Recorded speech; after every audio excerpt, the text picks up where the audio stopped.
स्कंद है। अब भगवान विष्णु जी कह रहे हैं दुर्गा की अपनी माता की स्तुति कर रहे हैं। तुम शुद्ध स्वरूपा हो, यह संसार तुम इसे उद्भासित हो रहा है। मैं ब्रह्मा और शंकर हम सभी तुम्हारी कृपा से विद्यमान है। हमारा आविर्भाव माने जन्म, तिरोभाव माने मृत्यु होता है, हुआ करता है।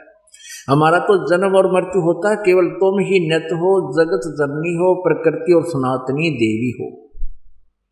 याद रखना, दुर्गा को प्रकृति भी कहते हैं। ये गीता जी में 14वें अध्याय में 3, 4, 5 श्लोक में आपका काम आओगा, जहाँ ये काल कहता है मैं तो सबका पिता हूँ, प्रकृति सबकी माता है, या दुर्गा इसके पेट में मैं बीज स्थापित करता हूँ जिससे इनकी जन्म होता है। अब शंकर भगवान बोले, देवी यदि महाभाग विष्णु तुम्ही से प्रकट हुए हैं तो उनके बाद उत्पन्न होने वाले ब्रह्मा भी तुम्हारे ही बालक हुए, फिर मैं तमोगुणी लीला करने वाला शंकर क्या तुम्हारी संतान नहीं हुआ? अर्थात मुझे भी जन्म देने वाली, उत्पन्न करने वाली तुम ही हो। शिवे संपूर्ण संसार की सृष्टि करने में तुम बड़ी चतुर हो। इस संसार की सृष्टि, स्थिति और संहार में तुम्हारे गुण सदा समर्थ हैं। उन्हीं तीनों गुणों से उत्पन्न हम ब्रह्मा, विष्णु एवं शंकर नियमानुसार कार्य में तत्पर रहते हैं। इस पवित्र सदग्रंथ श्रीमद् भगवत देवी पुराण ने, शक्ति पुराण ने स्पष्ट कर दिया। थोड़े से उल्लेख में 4 कंसेप्ट क्लियर हो गए। ब्रह्मा विष्णु महेश नासवान है, इनकी जन्म मृत्यु होती है, ये अजर व अमर नहीं है। दुर्गा इनकी माता है। तीसरा रजगुण ब्रह्मा, सतगुण विष्णु, तमगुण शिव जी हैं। और चौथा ये है कि ये केवल वर्क डन ही दे सकते हैं, किसी में परिवर्तन नहीं कर सकते। नियमित कार्य ही ये आपका कर सकते हैं। अब पुण्यात्माओं, ये व्यक्ति कहते हैं अनजान, ये संत कहते हैं रामपाल आलोचना करता है, ब्रह्मा विष्णु महेश की पूजाएं छुड़वाता है। नहीं, ब्रह्मा विष्णु महेश इस संसार रूपी वृक्ष के अभेद अंग हैं और उन्हीं से हमें लाभ होना है। अब ऐसा कौन मूर्ख होगा जो पेड़ की टहनियों को काटने को कहे छोड़ दो इसको? अक्षर पुरुष एक पेड़ है, निरंजन वा की डार और तीनों देवा शाखा है, ये पात रूप संसार। ये दास क्या कहना चाहता है कि तुम साधना शास्त्र विरुद्ध कर रहे हो, शास्त्र विधि को त्याग कर आप मनमाना आचरण कर रहे हो। श्रीमद् भगवत गीता जी अध्याय नंबर 16 के श्लोक 23 में कहा कि शास्त्र विधि को त्याग कर जो मनमाना आचरण करते हैं, मनमानी पूजाएं करते हैं, साधनाएं करते हैं, उनको न तो कोई सुख होता है, न उनकी गति होती है, न उनको कोई सिद्धि प्राप्त होती है। अर्थात यूजलेस, व्यर्थ। 24वें श्लोक में 16वें अध्याय के में कहा है, इससे तेरे लिए अर्जुन कर्तव्य और अकर्तव्य की व्यवस्था में शास्त्र ही प्रमाण है। यानी जो साधना करनी चाहिए, जो त्याग देनी चाहिए, ना करनी चाहिए, अकर्तव्य है, उसके लिए सद्ग्रंथों को ही प्रमाणिक मानना, किसी की दंत कथा पर विश्वास नहीं करना।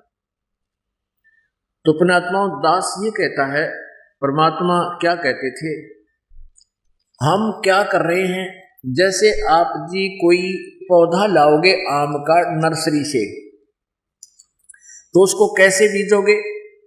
उसके बीजने का प्रॉपर वे देखिएगा। उसके बीजने का यानी विधिवत तरीका ये है, पौधा लाए और गड्ढा बनाया, जमीन में गड्ढा खोदा, उसमें खाद डाला, जड़ की तरफ से, मूल की तरफ से पौधे को मिट्टी में गाड़ा और इसकी पूजा शुरू की, सिंचाई की, जड़ की सिंचाई की, यानी जड़ की पूजा की, मूल मालिक की पूजा की, जो सबका धारण पोषण करने वाला है। मूल जड़े परम अक्षर पुरुष अर्थात पूर्ण ब्रह्म कबीर साहब जी है। ये शास्त्र अनुकूल साधना है, अर्थात सीधा बीजा हुआ भक्ति रूपी पौधा। तो इस मूल की पूजा करने से, पूर्ण परमात्मा की साधना करने से, अर्थात इस पौधे की जड़ की सिंचाई करने से, मूल की सिंचाई करने से आहार पहुंचा तना इन सभी में, और फिर ये बड़ी हो जाती हैं टहनियाँ। ये टहनियाँ बड़ी होकर के शाखाएं बड़ी हो जाती हैं, फिर रजगुण ब्रह्मा, सतगुण विष्णु, तमगुण शिव जी रूपी, और फिर इनके फल लगेंगे, और इतने फल लगेंगे ये बिना मांगे आपको फल देंगे। तोड़ना नहीं। दास ये नहीं कहता कि इनको काट को फेंक दो, ब्रह्मा विष्णु महेश को छोड़ दो, नहीं। दास ये कहता है, परमात्मा ने जो बताया है कि आप जी ऐसे कर रहे हो, आपने टहनियों की तरफ से पौधे को गाड़ रखा जमीन में और इन ब्रह्मा विष्णु महेश रूपी शाखाओं की पूजा शुरू कर रखी है। और परमात्मा क्या कहते हैं, एक साधे सब सधे, सब साधे सब जावे, माली सिंचे मूल को हो, फल फूल गाए। परमात्मा बंदी छोड़ कहा करते कि तुम ऐसे कर रहे हो, तुमने शास्त्र विधि त्याग कर मनमानी पूजाएं शुरू कर दी, क्योंकि ब्रह्मा विष्णु महेश हमें लाभ देते हैं। हमने ये सोच करके इन्हीं की पूजा, इन्हीं को जमीन में गाड़ लिया और मूल मालिक की पूजा छोड़ दी। हमारी भक्ति रूपी पौधा नष्ट हो गया, हम निर्धन हो गए, भक्तिहीन हो गए। अब क्या कहते हैं, परमात्मा कहते हैं एक के साधे सब सुध। इस एक के साधने से, एक की पूजा कर, मूल मालिक की पूजा करने से सब सद जाएंगे। और तुम सभी देवी देवता और ब्रह्मा विष्णु महेश और नीचे तक आगे भैरव भूताता ही सब साधे सब जावे। और जे तू सींचे मूल को, ये फल फूल गाए। पुण्यात्माओं, ये है वो तत्व ज्ञान जो हमें बहुत पहले प्राप्त होना चाहिए था। फिर भी परमात्मा कहते हैं पीछे गई सो जाने दे, अब आगे दे संभाल, अब भविष्य में ठीक कर लो इनको। अब यहाँ प्रसंग चल रहा था कि सुखदेव ने 84 भुगती बुना पुजावे खरगो, तेरी क्या बुनियाद पुरानी तू पेंडा पंथ पकड़ो। जिव्या तो सोए भली ही जोरट हरिनामे, और नहीं तो काट के फेंक दियो ये मुख मवलो नाचामे। अब परमात्मा क्या बताते थे कबीर परमेश्वर जी, कि तुम साधना नहीं करते, वो बहुत गलत बात है, तुम्हारा जीवन व्यर्थ हो रहा है, आपको इस मनुष्य शरीर की कीमत का, वैल्यू का पता नहीं।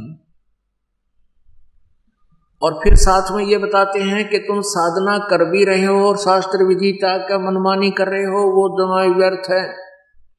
और यदि तुम ब्रह्म तक और ब्रह्मा विष्णु महेश तक की भी पूजा कर रहे हैं, वो भी अति अनुत्तम। 7 में जाए के 18वें श्लोक में गीता ज्ञानदाता कहता है, मेरी साधना भी अति अनुत्तम, अनुत्तमाम कति घटिया।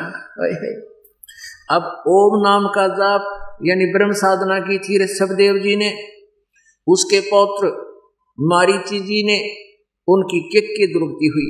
इसलिए गीता ज्ञानदाता 7 में जाए के 18वें श्लोक में अपनी साधना को भी अति घटिया बता रहा है, अश्रेष्ठ। इसलिए उसने तुरंत कहा है 15वें अध्याय के 1 से 4 कि उल्टे लटके हुए संसार रूपी वृक्ष को जो संत बताओगा, इसके सभी पार्ट्स ऑफ द ट्री, वो तत्वदर्शी संत होगा, उसकी पहचान है ये।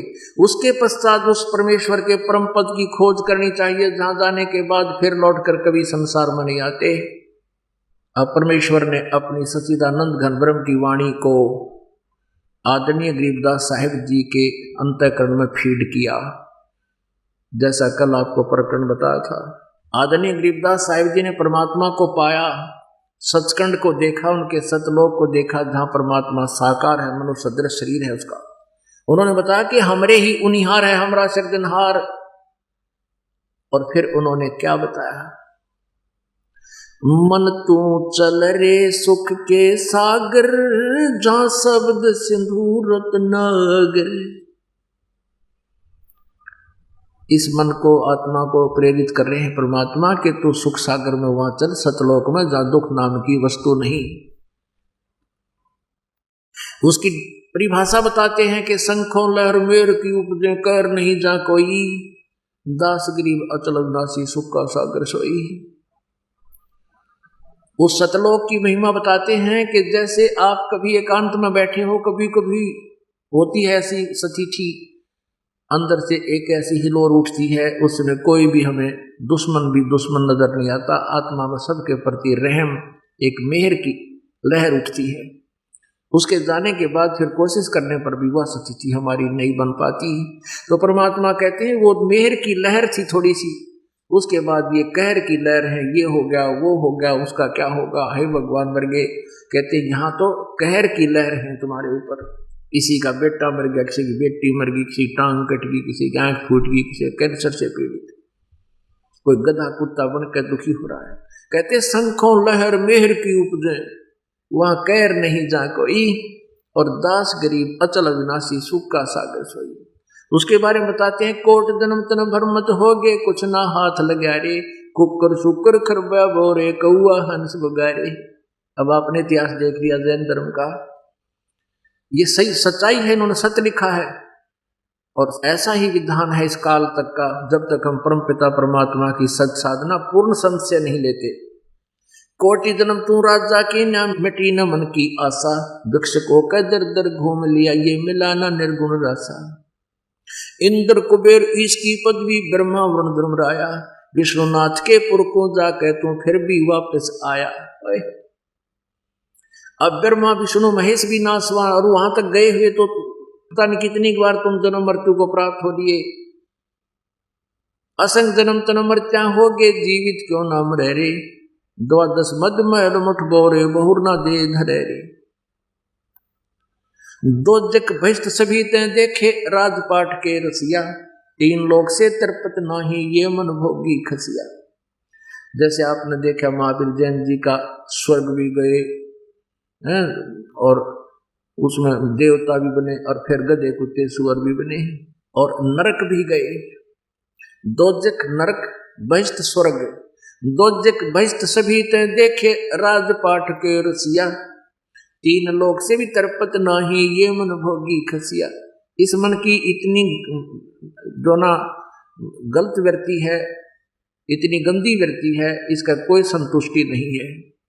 एक व्यक्ति के पास मान लीजिए एक प्लाट है, तो उसकी चेष्टा होती है मकान बना लूं, ये भगवान एक कमरा रसोई बन जा, बाथरूम लैट्रिन बन जा, वो बन जाती है तो फिर सोचता है एक प्लाट और ले लूं, एक बेटा और है, उसकी व्यवस्था करता है, वो भी हो जाती है, फिर सोचता है भगवान ये भी मकान बन जावे, और फिर उसके लिए संघर्ष शुरू हो जाता है। भगवान की भक्ति करता नहीं, इतने मृत्यु हो जाती है, और फिर पशु योनि को प्राप्त हो जाता है। ये है, कहते हैं जैसे कोई सरपंच बन गया, उसकी चेष्टा होती चेयरमैन बनूं, चेयरमैन बन गया तो सोचा एमएलए बनूं, एमएलए बन जाता तो ये सोचा मैं मंत्री बनूं, मंत्री बन जाता सोचा मुख्यमंत्री बनूं, मुख्यमंत्री बन जाता है सोचा प्रधानमंत्री बनूं। जब बात बने इतने, तब तक उसकी मृत्यु हो जा, फिर गधा मंत्री बना पाओ।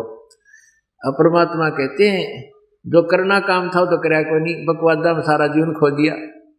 कहते हैं दो जग भिष सभी ते देखे, राजपाट के रसिया, तीन लोग से तरपत नाही, ये मन भोगी खसिया। ये तुम्हें यहाँ फंसाए रखता है इस आशाओं में, ये बन जाऊं वो बन जाऊं।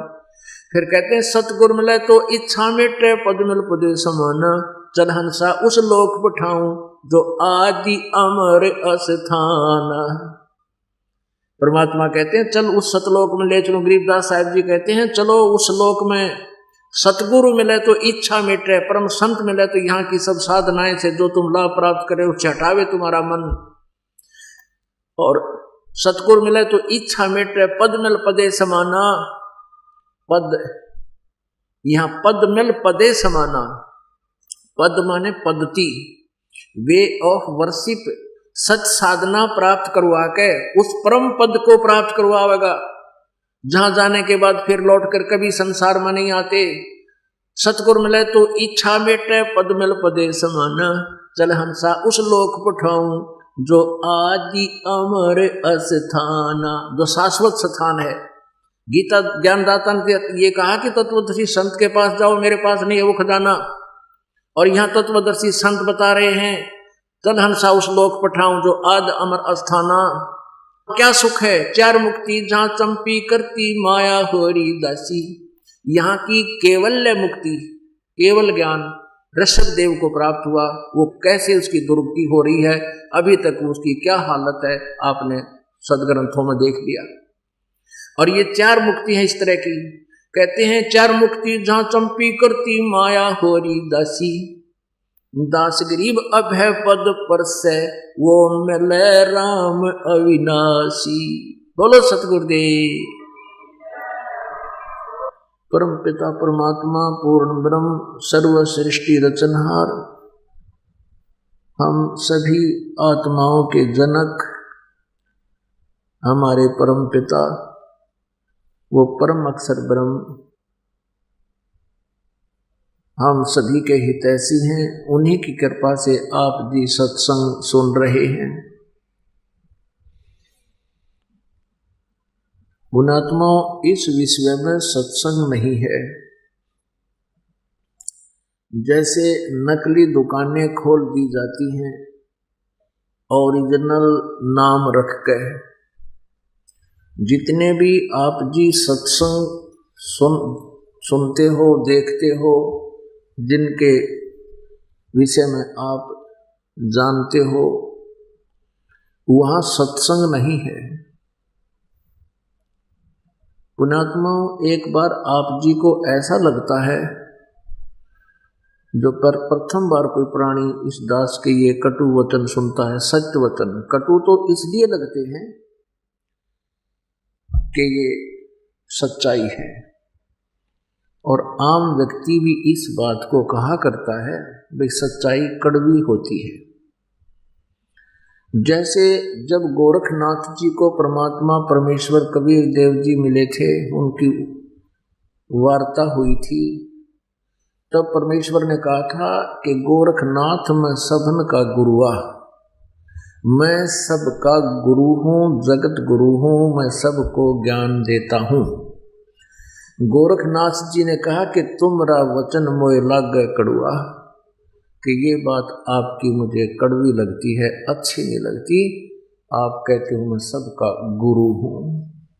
परमेश्वर ने कहा कि कड़ुआ लगे सो मीठा होई, हमरी बात पतिज्जै दो। फिर गोरखनाथ जी ने अपनी सिद्धि दिखाई थी, परमात्मा ने उसकी सिद्धि को समाप्त कर दिया था, क्योंकि परमेश्वर के सामने ये खिलौने वाला खेल नहीं चलता। तब गोरखनाथ जी ने चरण पकड़ लिए थे उस परम पिता परमेश्वर की, और सच्चाई को स्वीकार कर लिया था। तो पुण्यात्माओं, ये दास तो प्रथम बार ये सुनता है, कोई ये कहता है कि किसी के पास सत्संग नहीं है। ब्रह्मा विष्णु महेश भी अज्ञानी हैं, इनको आध्यात्मिक ज्ञान नहीं है। ये जितने भी ऋषि महर्षि हुए हैं सतयुग से लेकर आज तक, ये सभी वेद ज्ञानहीन थे, अज्ञानी थे। अब ये बातें मानव समाज के गले उतारना ये आसान बात नहीं, लेकिन बहुत आसान हो गया है। आसान किसने बना दिया? परमेश्वर कबीर देव जी के उन वचनों ने बना दिया। इस काल से कहा था, काल ने परमात्मा से प्रार्थना की थी कि 4 युगों में जीव थोड़े ले जाना, चौथा युग जब कलयुग आवे तब तब शरण जीव बहु जावे, ऐसा वचन हर मोय दीजे, तब तुम गमन संसार ही कीजिए। परमात्मा ने तथास्तु कह दिया था। फिर जब तथास्तु कह दिया परमेश्वर ने, तब काल ने कहा था कि आप कलयुग में कितने जीव ले जाना, ये छूट दे दी। फिर काल ने कहा था कि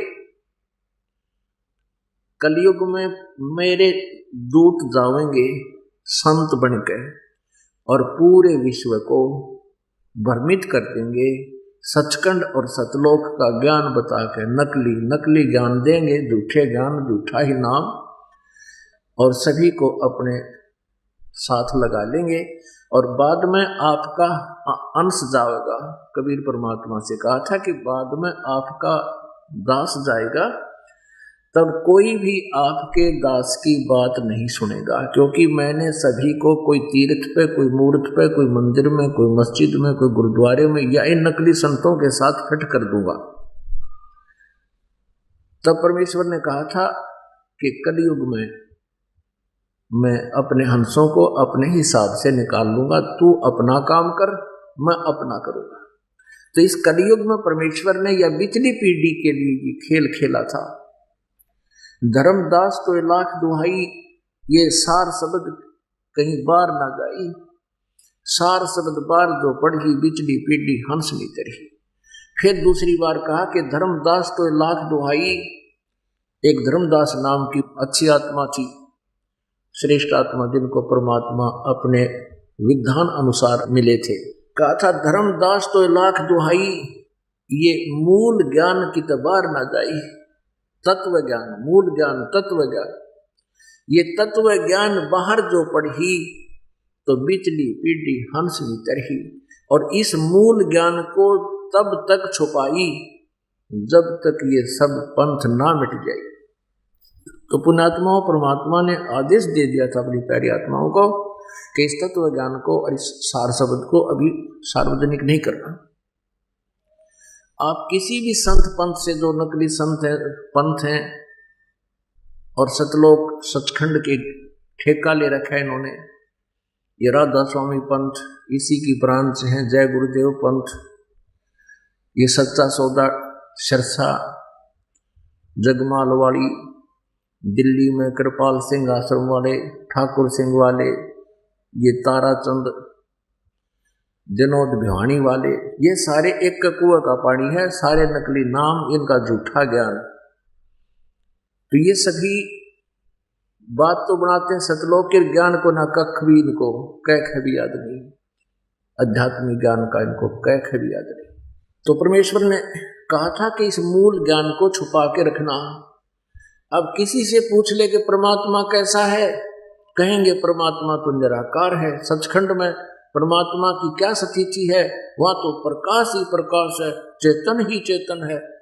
और आत्मा परमात्मा में, सचखंड में ऐसे समा जाती है जैसे बूंद समुद्र में, और परमात्मा सचखंड में, सतलोक में निराकार है।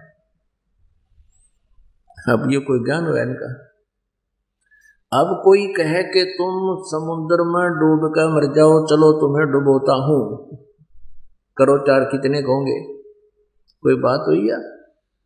वहां भगवान है नहीं, परमात्मा निराकार है। हम भटक रहे भगवान के लिए, परमात्मा मिले उसके दर्शन करें, अपना दुख रोआ सीने से लगावे हमारे को, हमारे दुखों का हरण करे। और परमात्मा है ही नहीं तो हम के टिंडे लाएंगे उस सतलोक में। तो पुण्यात्माओं, हमें मूर्ख बना रखा था नकली संतों ने, ये काल के दूत हैं। अब प्रसंग चला है कि कोई भी तत्व ज्ञान से परिचित नहीं, इवन ब्रह्मा जी, विष्णु जी, शिव जी। बताओ, अब यही परिचित नहीं है तो फिर बाकियों का तो बुद्धिमान को कहते हैं संकेत ही बहुत होता है।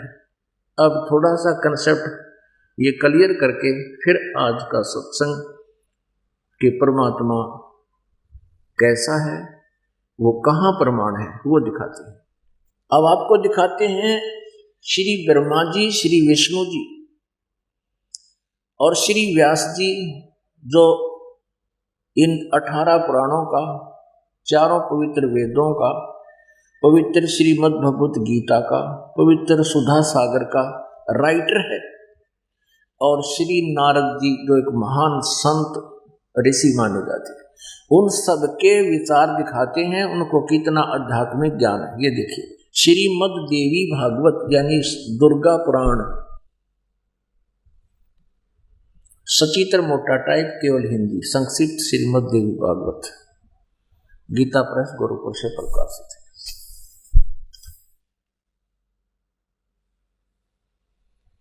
संपादक हनुमान प्रसाद पोदार, चिमनलाल गोस्वामी। प्रकाशक एवं मुद्रक हैं गीता प्रेस गोरखपुर, गोविंद भवन कार्यालय, कोलकाता का संस्थान।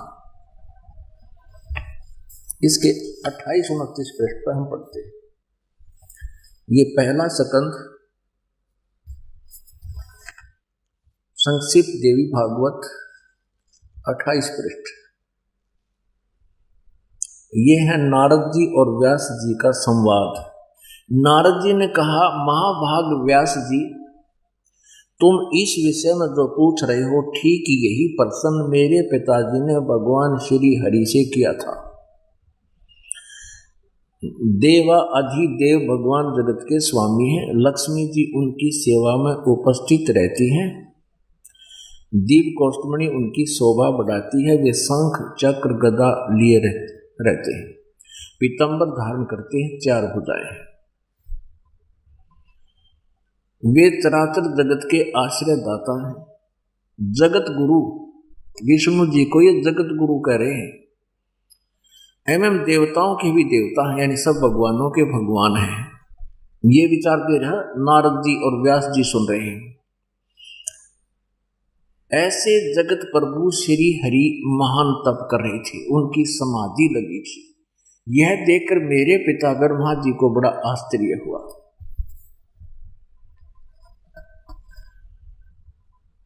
अतः उन्होंने उनसे जानने की इच्छा प्रकट की। ब्रह्मा जी ने पूछा, प्रभु आप देवताओं के अध्यक्ष, जगत के स्वामी और भूत भविष्य एवं वर्तमान सभी जीवों के एकमात्र शासक हैं।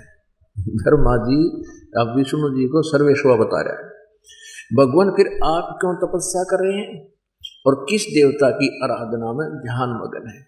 मुझे असीम आश्चर्य तो यह हो रहा है कि आप देवेश्वर एवं सारे संसार के शासक होते हुए समाधि लगाए बैठे हैं।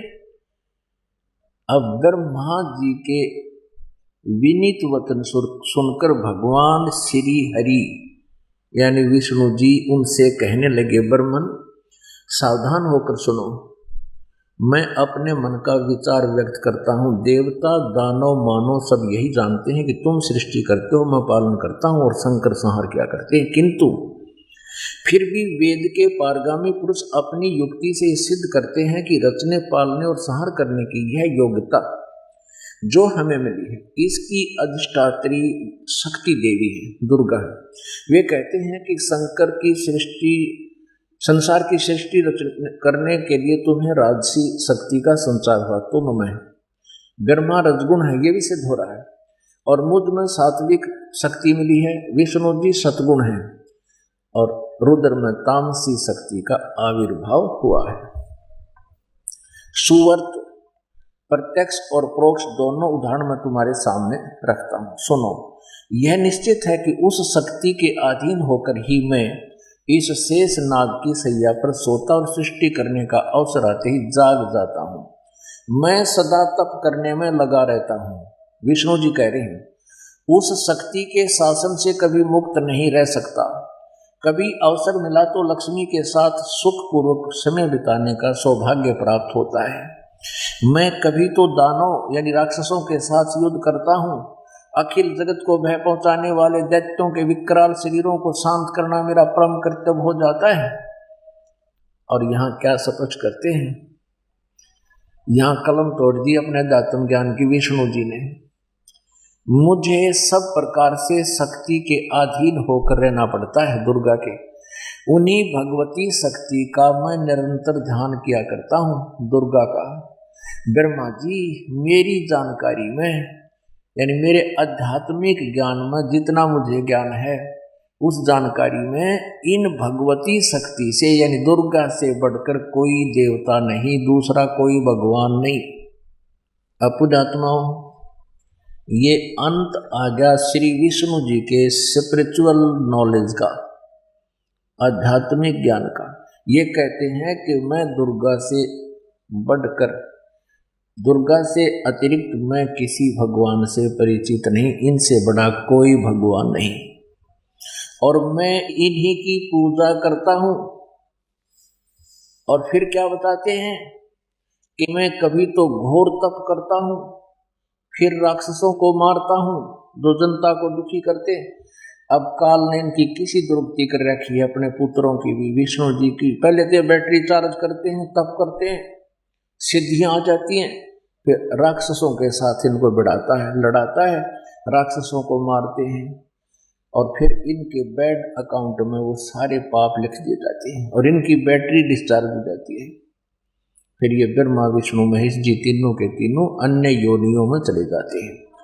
अब हम दिखाते हैं कि ये तो ज्ञान था श्री विष्णु जी, ब्रह्मा जी, नारद जी, व्यास जी का, कि विष्णु जी को सर्वेश्वर कह रहे हैं, सब देवताओं के और भगवानों के भगवान बता रहे हैं, जगत गुरु बता रहे हैं, अब वो जगत गुरु विष्णु जी कह रहा मैं दुर्गा से ऊपर किसी देवता किसी भगवान को नहीं जानता। अब दुर्गा क्या बताती है अपना आध्यात्मिक ज्ञान, अब इसी पुस्तक के 562 पृष्ठ पे है। ये 7वां स्कंद संक्षिप्त देवी भागवत 562 पृष्ठ पे। देवी के द्वारा हिमालय को ज्ञानो उपदेश ब्रह्म स्वरूप का वर्णन। श्री देवी जी कहने लगी पर्वतराज उस ब्रह्म का क्या स्वरूप है यह बतलाया जाता है, जो प्रकाश रूप सबके अत्यंत समीप में स्थित हृदय रूप गुहा में स्थित होने के कारण गुहाचर नाम से प्रसिद्ध है। वह महान पद अर्थात परंपरा पे है। वह समस्त प्रजा के ज्ञान से परे है, किसी की बुद्धि में आने वाला नहीं है, यह तुम जानो। जो परम प्रकाश रूप है, जो सूक्ष्म से भी अत्यंत सूक्ष्म है और जिसमें संपूर्ण लोक और उन लोकों के निवास करने वाले प्राणी स्थित हैं, और वही यह अक्षर ब्रह्म है। अब इसका आध्यात्मिक नॉलेज देखो, ब्रह्म को ये अक्षर ब्रह्म कह रही है। आगे फिर क्या बोलती है, वही सबके प्राण है, वह सबकी वाणी है और वह सबके मन है, वह परम सत्य और अमृत अविनाशी तत्व है। सौम्य उस वेदने योग्य लक्ष्य का तुम वेधन करो, मन लगाकर उसमें तन्मय हो जाओ। सौम्य उपनिषद में कथित महान अस्त्र रूप धनुष लेकर उस पर उपासना द्वारा तीक्ष्ण किया हुआ बाण संधान करो, फिर भावानुगत चित्त के द्वारा उस बाण को खींचकर उस अक्षर रूप ब्रह्म को लक्ष्य बनाकर वेदन करो। प्रणव यानी ओम तो धनुष है, जीव आत्मा बाण है और ब्रह्म को उसका लक्ष्य कहा है। अब यहाँ तो अक्षर ब्रह्म, फिर केवल ब्रह्म पाएगी। अब ओम नाम है, जीव आत्मा जाप करे, ब्रह्म को पाने का उद्देश्य है, ये ओम जाप है। यहाँ देखिएगा, उस एकमात्र परमात्मा को ही जाने, दूसरी सब बातों को छोड़ दे। दुर्गा कहती है मेरी पूजा भी नहीं करना, किसी की पूजा नहीं करना, केवल एक ब्रह्म की पूजा करनी। यही अमृत रूप परमात्मा के पास पहुंचाने वाला पुल है। संसार समुद्र से पार होकर अमृत स्वरूप परमात्मा को प्राप्त कराने का यही सुलभ साधन है। इस आत्मा का ओम के जप के साथ ध्यान करो, इससे अज्ञान में अंधकार से सर्वथा परे और संसार समुद्र से उस पार जो ब्रह्म है उसको पा जाओगे। तुम्हारा कल्याण। ओम जाप करो, ब्रह्म पाने का उद्देश्य करो, उसकी प्राप्ति हो जाएगी। वो कहाँ रहता है?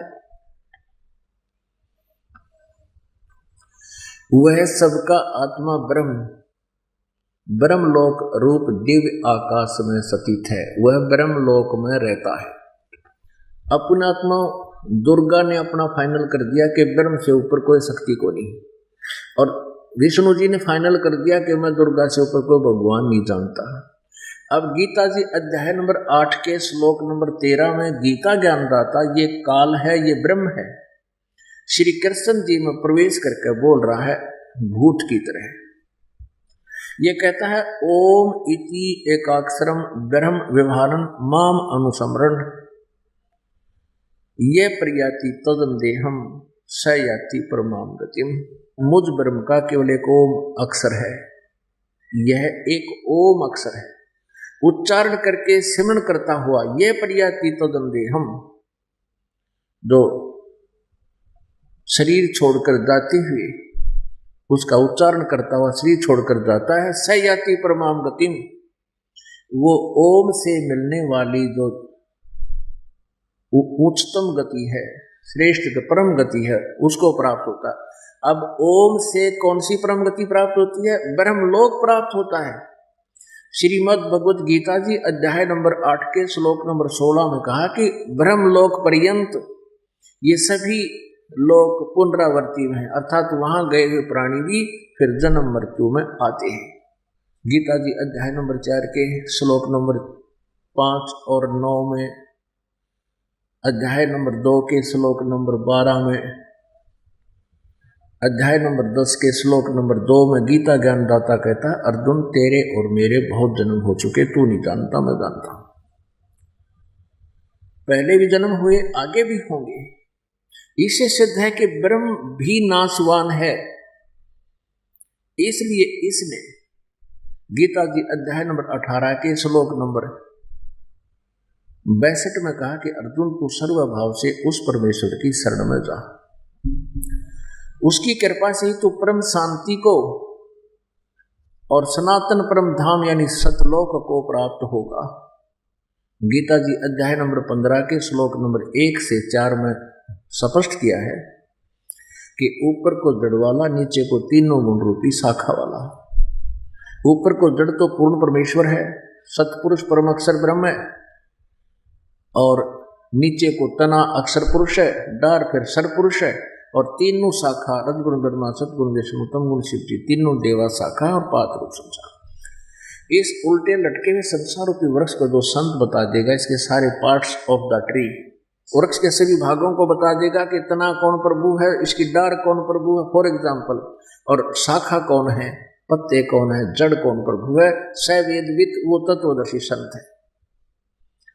तत्वदर्शी संत से पूछो उस परमात्म तत्व के बारे में। गीता जी अध्याय नंबर 4 के श्लोक नंबर 34 में कहा कि उस ज्ञान को जो परमेश्वर ने स्वयं आकर के उस अपने द्वारा रची हुई सृष्टि और ज्ञान दिया हुआ है, चौथे अध्याय के 32वें श्लोक में गीता जी में कहा है, वो सच्चिदानंद घन ब्रह्म की, ब्रह्म ने मुखे सच्चिदानंद घन ब्रह्म की वाणी में विस्तार से कहा गया है, वो तत्व ज्ञान है। चौथे अध्याय के 34वें श्लोक में कहा कि उस तत्व ज्ञान को तू तत्वदर्शी संतों के पास जाकर समझ, उनको दंडवत प्रणाम करने से वो तत्वदर्शी संत तुझे उस परमात्म तत्व का ज्ञान बताएंगे।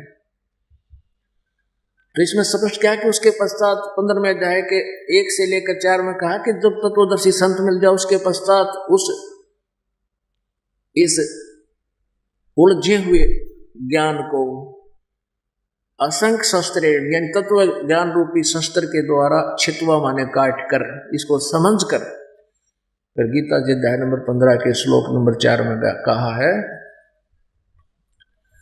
कि उसके पश्चात परमेश्वर के उस परम पद की खोज करनी चाहिए, जहां जाने के बाद साधक कभी लौटकर फिर संसार में नहीं आते, अर्थात उनकी फिर कभी जन्म मृत्यु नहीं होती। और जिस परमेश्वर ने सारे ब्रह्मांडों की रचना की है, उसी की पूजा करो। उसकी पूजा का विधान बताया है 17वें अध्याय के 23वें श्लोक में, संकेत किया है कि ओम तत्सत इति निर्देश है ब्रह्मणे त्रिविध समर्थ। ब्रह्मणे माने सच्चिदानंद घन ब्रह्म, उस परम अक्षर ब्रह्म की पूजा का, उसके पाने का ओम तत्सत, इस केवल इस 3 मंत्र के जाप का निर्देश है। इसकी साधना भी 3 प्रकार से ही होती है, नथिंग एल्स। निर्देश माने फाइनल फैसला, अग्रम मग्रम नहीं। अब ओम तो सीधा ब्रह्म का, सरपुरुष का। गीता जी अध्याय नंबर 15 के श्लोक नंबर 16 और 17 में 3 प्रभु हैं, पुरुष हैं, एक सरपुरुष एक अक्षर पुरुष।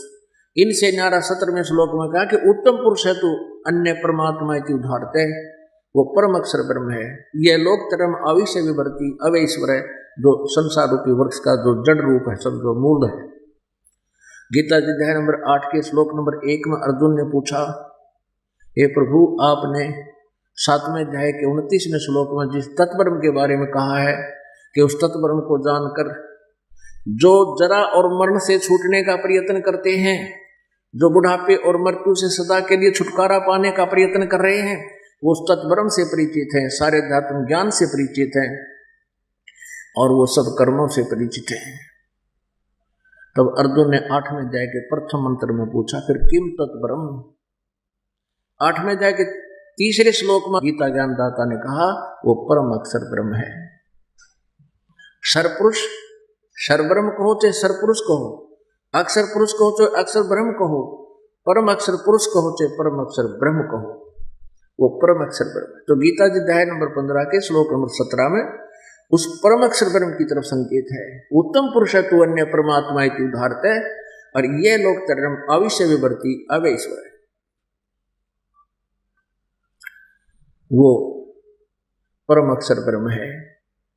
जो वास्तव में अविनाशी है, परमेश्वर है और सबका धारण पोषण करने वाला है, वो श्रेष्ठ प्रभु है। अब ये क्लियर हो गया कि ना ब्रह्मा जी को ज्ञान, ना विष्णु जी को, ना शिव जी को, क्योंकि शिव जी को तो अंडरस्टूड है, उन्होंने ज्ञान ही ब्रह्मा जी से, विष्णु जी से प्राप्त हुआ।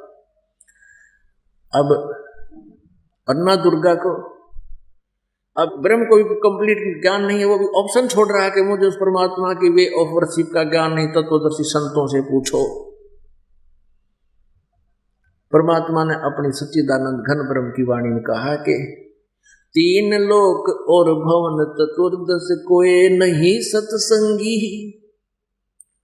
तीन लोक और भवन चतुर्दश में कोई भी सत्संगी नहीं है, सच्चे ज्ञान से परिचित नहीं है, तत्व ज्ञान से परिचित नहीं। अब आपको दिखाते हैं सतयुग के ब्राह्मणों की क्या स्थिति थी, अपने सदग्रंथ ही बताते हैं, दास नहीं बता रहा, क्योंकि जिन सदग्रंथों को हम सत्य मानते हैं, आज उन्हीं सदग्रंथों को हम स्वयं पढ़ रहे हैं, और ये अज्ञानी हमारे गुरु थे नकली, ये इन सदग्रंथों के गूढ़ रहस्य को नहीं समझ सके, इन्होंने हमारे को लोकवेद सुना रखे, दंत कथा। सदग्रंथों की सच्चाई हमें नहीं बता पाई, क्योंकि उसका कारण बताया है परमेश्वर कबीर देव जी ने, गुरु बिन वेद पढ़े जो प्राणी, समझे न सार रहे अज्ञानी। गुरु बिन काहू न पाया ज्ञान, जो थोथा भूस छड़े मूड किसाना। ये थोथा भूस छड़े थे, ये ऐसा प्रयत्न था इनका, सदग्रंथों को समझा नहीं और व्यर्थ प्रयत्न कर और करवा रहे थे। गुरु बिन काहू न पाया ज्ञान, जो थोथा भूस छड़े किस मूड किसाना। गुरु बिन वेद पढ़े जो प्राणी, समझे ना सार रहे अज्ञानी। आज तक ये वेदों को नहीं समझ सके, वेदों में कहीं भी दुर्गा की पूजा का प्रावधान नहीं है, केवल एक ब्रह्म की पूजा। ब्रह्म के बाद फिर ब्रह्म कहता है कि उस परम अक्षर ब्रह्म की पूजा करनी चाहिए, जिससे पूर्ण मोक्ष होगा।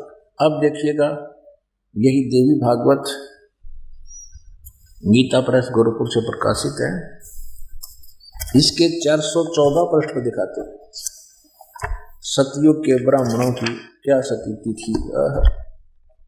ये छठा स्कंध, संक्षिप्त देवी भागवत 414 पृष्ठ। जन्मे जय ने पूछा, महाभाग किस युग में कैसा धर्म का स्वरूप है, इस संपूर्ण विषय को विशेष रूप से बताने की कृपा कीजिए। व्यास जी बोले, राजन, यह निश्चय है कि सतयुग में ब्राह्मण वेद के पूर्ण विद्वान थे, और उनके द्वारा निरंतर भगवती जगदम्बा की आराधना होती थी। हालिया और सतयुग के ब्राह्मण यानी महर्षियों का क्या कह रहा है व्यास जी के, राजन, यह निश्चय है कि सतयुग में ब्राह्मण, ये ऋषि महर्षि वेद के पूर्ण विद्वान थे, और दुर्गा की पूजा करें। और दुर्गा ने कहा ओम की पूजा करो, सारी छोड़ दो, मेरी भी ना करो। भगवती के दर्शन करने के लिए उनका मन सदा ललायित रहता था। प्रत्येक गांव में शक्ति मंदिर का उद्घाटन हो, इस विषय की उनके मन में बड़ी उत्सुकता रहती थी। ये मंदिरा के लठी नन गडवा रखे, सतयुग ते लाग रहे प्रयत्नशील है ये, जिनकी कति आवश्यकता नहीं थी। अब यहां देखना, धर्म की यही स्थिति त्रेता में रही, परंतु कुछ ह्रास हो गया था।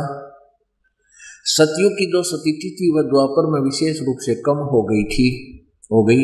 राजन, उन प्राचीन युगों में जो राक्षस समझे जाते थे, वे कलयुग में ब्राह्मण माने जाते हैं। अब कलयुग का तो कतिये उड़ा गया, क्योंकि अब के ब्राह्मण प्राय पाखंड करने में तत्पर रहते हैं, दूसरों को ठगना, झूठ बोलना और वैदिक धर्म कर्म से अलग रहना कलयुगी ब्राह्मणों का स्वाभाविक गुण बन गया है। वे कभी वेद नहीं पढ़ते, तो जय गणेश देवा पागे। अपने आत्माओं, अब आपको दिखाते हैं हमारे सदग्रंथ परमात्मा के विषय में क्या जानकारी देती है। परमात्मा, परमेश्वर साकार है और मनुष्य सदृश है। हमारे सभी धर्मों के सदग्रंथ उसको साकार बताते हैं, मनुष्य सदृश बताते हैं। लेकिन अभी तक प्रत्येक धर्म के अनुयायी अपने सदग्रंथों से अपरिचित है। अब सबसे पहले आपको दिखाते हैं पवित्र बाइबल में। पवित्र बाइबल में आप किसी से भी ईसाई धर्म के श्रद्धालु से पूछिएगा कि परमात्मा की क्या सच्ची है, वो साकार है या निराकार, वो तुरंत कहेगा कि गॉड इज फॉर्मलेस, परमात्मा निराकार है, उसका कोई आकार नहीं। आप मुसलमान धर्म के अनुयायी से पूछिए, वो भी कहेंगे परमात्मा बेचून है, बेचून माने निराकार है। हिंदू धर्म के अनुयायियों से पूछिए, वो भी कहेंगे परमात्मा निराकार है। और सिख धर्म के अनुयायियों से पूछिए, वो भी कहेंगे परमात्मा निराकार है, अकाल पुरुष निराकार है। और जबकि सभी सदग्रंथ परमात्मा को साकार मनुष्य सदृश बताते हैं, उसका नाम कबीर बताते हैं। और जिन्होंने परमेश्वर का साक्षात्कार हुआ वो संत भी परमात्मा को साकार बताते हैं, सशरीर बताते हैं और उनका नाम कबीर बताते हैं। अब पहले आपको पवित्र बाइबल दिखाते हैं। यह देखिएगा पवित्र बाइबल, संपूर्ण जीवन अध्ययन बाइबल, पवित्र बाइबल संपूर्ण जीवन अध्ययन Bible, journal editor Donald C Stamps MA MDV, Life publisher international, Springfield Missouri USA, printed in India. यहाँ दिखाते हैं, ये हिंदी में पढ़ेंगे इसको, ये वही का वही है। प्रबंध संपादक डेविड स्टुअर्ट, अंग्रेजी प्रधान संपादक डोनाल्ड C स्टामस MA MDV, संयुक्त संपादक J वेस्ले आदम्स PhD, संपादक समिति। ये कितने दुख, PhD तो कम कोई नहीं। Full life Saturday Bible, live publishers international, Springfield Missouri, इतने USA। अब इसके बिल्कुल प्रारंभ में उत्पत्ति ग्रंथ यानी जेनेसिस में देखते हैं। बिल्कुल प्रारंभ में ये देखिएगा, यहाँ से उत्पत्ति आरंभ होता है यहाँ से पवित्र बाइबल का। अंग्रेजी में इसको कहते हैं जेनेसिस 4 पृष्ठ पर। आदि में परमेश्वर ने आकाश और पृथ्वी की सृष्टि की। पृथ्वी बेडौल और सुनसान पड़ी थी और गहरे जल के ऊपर अंधियारा था तथा परमेश्वर का आत्मा जल के ऊपर मंडराता था। जब परमेश्वर ने कहा उजियाला हो तो उजियाला हो गया, और परमेश्वर ने उजियाले को देखा अच्छा है, और परमेश्वर ने उजियाले को अंधियारे से अलग किया, और परमेश्वर ने उजियाले को दिन, अंधियारे को रात कहा। सांझ हुई फिर भोर हुआ, इस प्रकार ये पहला दिन हो गया। दूसरे दिन सांझ हुई, फिर इसमें कुछ और रखा, तब परमेश्वर ने एक अंतर बनाकर उसके नीचे जल और उसके ऊपर जल को अलग किया, और वैसा ही हो गया। और परमेश्वर ने इस अंतर को आकाश कहा, और सांझ हुई फिर भोर हुआ, इस प्रकार ये दूसरा दिन हो गया। फिर तीसरा दिन, सांझ हुई फिर भोर हुआ, ये तीसरा दिन हो गया। हम अपने काम की बात पर आते हैं। सांझ हुई फिर भोर हुआ, ये चौथा दिन हो गया। यहाँ ये हम 6वें दिन पर आते हैं। सांझ हुई फिर भोर हुआ, ये कुछ रचना की, और इस प्रकार 5वां दिन हो गया, 6वां दिन। यहाँ देखिएगा इसके 26 नंबर श्लोक में, अध्याय नंबर 1 के, फिर परमेश्वर ने कहा कि हम मनुष्य को अपने स्वरूप के अनुसार अपनी समानता में बनाए।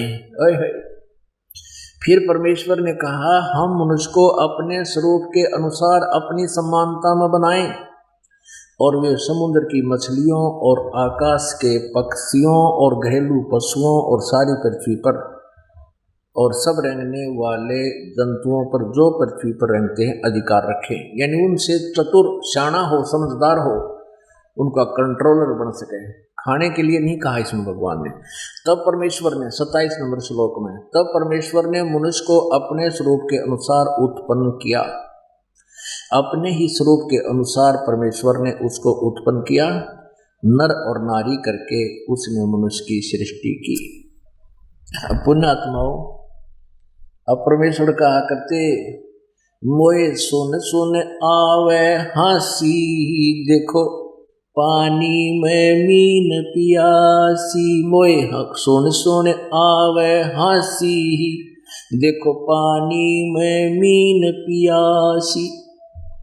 यानी सबके सदग्रंथों में खजाना भरा पड़ा है, ये जल में मीन पियासी, यानी वो प्यासे मर रहे हैं, यथार्थ ज्ञान से परिचित नहीं है। अब बता भगवान कैसा होगा? एक बालक ने पूछ ले 6ठी कक्षा के, इसने पढ़ कर बता देगा। परमात्मा भगवान परमेश्वर ने कहा मनुष्य को मैं अपने जैसे रूप का बनाऊंगा, और ऐसा ही कर दिया, नर नारी करके उसकी सृष्टि करती। बता फिर भगवान निराकार की तो हो गया। ओए होए। अब कबीर परमेश्वर कहा करते, मेरे साथ दो भाई मन सब जग भूला पाया। मेरे साथ दो भाई मन सब जग भूला पाया। आगे देखो, परमेश्वर ने किसी को भी मांस खाने का आदेश नहीं दिया। हम ये 5 पृष्ठ पर पढ़ रहे हैं, 5 पृष्ठ, और जेनेसिस यानी उत्पत्ति, और 27वां हमने पढ़ लिया। अब देखो 28वां। अब कहते हैं फिर परमेश्वर ने उनको आशीष दी और कहा तुम फूलो फलो पर भर जाओ। ठीक है। फिर परमेश्वर ने कहा कि सुनो, मनुष्य के खाने के लिए क्या आदेश है परमेश्वर का? फिर परमेश्वर ने कहा सुनो, जितने बीज वाले छोटे छोटे पेड़ सारी पृथ्वी के ऊपर हैं, और जितने वृक्षों में बीज वाले फल होते हैं, वे सब मैंने तुमको दिए हैं, वे तुम्हारे भोजन के लिए हैं। मांस खाने का आदेश परमात्मा का किसी को नहीं है। ये फाइनल फैसला है पूर्ण परमात्मा का, जिसने सृष्टि रची। अब हम यहाँ देखते, ये 6ठा दिन हो गया, सांझ हुई, फिर भोर हुआ, इस प्रकार ये 6वां दिन हो गया। अब 7वें दिन में क्या क्या? और परमेश्वर ने अपना काम जिसे वह करता था 7वें दिन समाप्त किया, और उसने अपने किए हुए सारे काम से 7वें दिन विश्राम किया। अपने आत्माओं, ये स्पष्ट हो गया कि परमात्मा ने 6 दिन में सृष्टि रची, 7वें दिन तख्त पर जा बैठा, यानी विश्राम किया।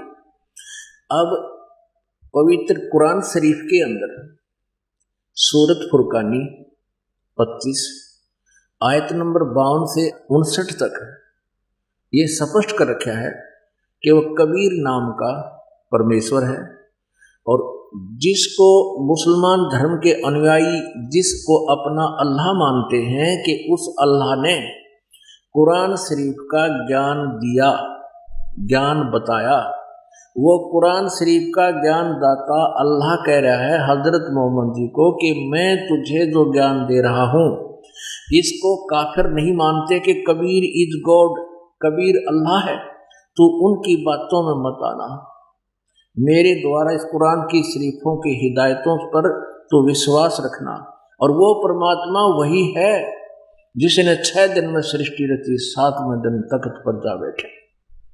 इसे सिद्ध हुआ कि कुरान शरीफ का ज्ञान दाता से अन्य है कोई पूर्ण परमेश्वर, जिसका उस कुरान शरीफ के ज्ञान दाता को भी ज्ञान नहीं। उसने भी ऑप्शन छोड़ दिया कि उसकी जानकारी किसी बाखबर से पूछो, यानी तत्वदर्शी संत से पूछो। अभी दिखाते, ये देखिएगा पवित्र कुरान शरीफ, इस पे क्या लिखा है?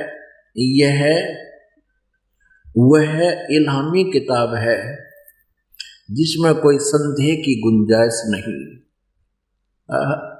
स्पष्ट कर दिया कि इसमें जो लिखा है हमने इसको पूर्ण रूप से स्वीकार्य है। कौन? मुसलमान धर्म के श्रद्धालु बोल रहे हैं, कह रहे हैं, लिख रहे हैं। अब मुदर्तम यानी स अनुवाद सटीपण शास्त्रीय अरबी पद्धति पर नागरी लिपि में रूपांतरकार नंद कुमार अवस्थी शेरवानी संस्करण। ये तो अरबी भाषा है।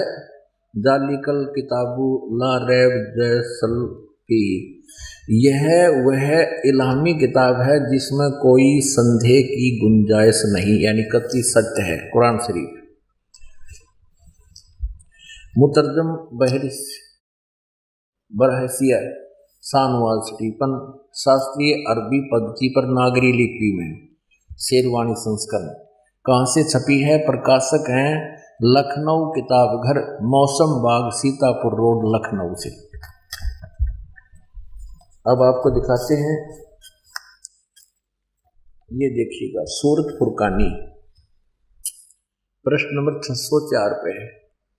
सूरत फुरकानी, कुरान शरीफ, सूरत फुरकानी 25 नंबर। और हम नीचे आते हैं, ये है